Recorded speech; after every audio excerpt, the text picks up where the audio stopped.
श्रीमद् भागवत गीता अध्याय 3 कर्मयोग श्लोक संख्या 12। इष्टान् भोगान् हि वो देवा दास्यन्त्य यज्ञ भाविता ते दत्तानप्रदायेभ्यो यो भुङ्क्तेस्तेन एव स। जीव की विभिन्न आवश्यकताओं की पूर्ति करने वाले विभिन्न देवता यज्ञ संपन्न होने पर प्रसन्न होकर तुम्हारी सारी आवश्यकताओं की पूर्ति करेंगे, किंतु जो इन उपहारों को देवताओं को अर्पित किए बिना भोगता है वह निश्चित रूप से चोर है।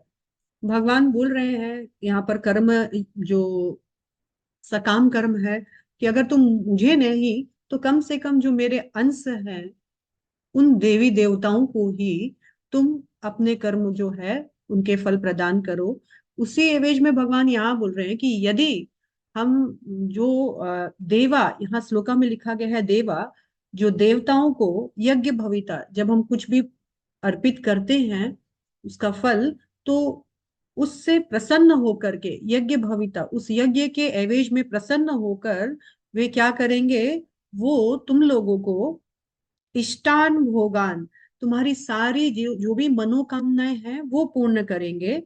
दास्यन्ते यानी प्रदान करेंगे। देवतागण तुम्हारे द्वारा यज्ञ में अर्पित किए गए उन सारे वस्तुओं को प्राप्त कर कर प्रसन्न होकर के तुम्हें तुम्हारी वांछित इच्छाएं जो है वो पूर्ण करके देंगे, यानी तुम्हारी सारी इच्छाएं पूर्ण हो जाएगी। लेकिन फिर नेक्स्ट लाइन में भगवान बता रहे हैं ते दत्तान मतलब उनसे आपको जो भी मिला है वो एभ्यो, एभ्यो मतलब उन देवताओं से जो भी मिला है, यो मतलब जो व्यक्ति भुंकते उसको भोग करता है। कैसे भोग करता है? अप्रदाय, वापस से उनको अर्पित किए बिना, तेरा तुझको अर्पण क्या लागे मेरा। अगर वो उन सारी प्राप्त वस्तु जो देवी देवताओं को प्रसन्न करके उनको मिली थी, वो अगर वापस उन देवी देवताओं को अर्पण करके, आउट ऑफ ग्रेटिट्यूड अर्पण करके अगर उनको एंजॉय नहीं करता है और सिर्फ अपने सुख के लिए एंजॉय करता है, तो भगवान बोल रहे हैं सत्येन एव सह, वो क्या है, निश्चित रूप से चोर होगा। क्यों? क्योंकि जिससे मिला है उसको नहीं दे करके खुद भोग कर लूं, ये मनोवृत्ति वाला व्यक्ति चोर है।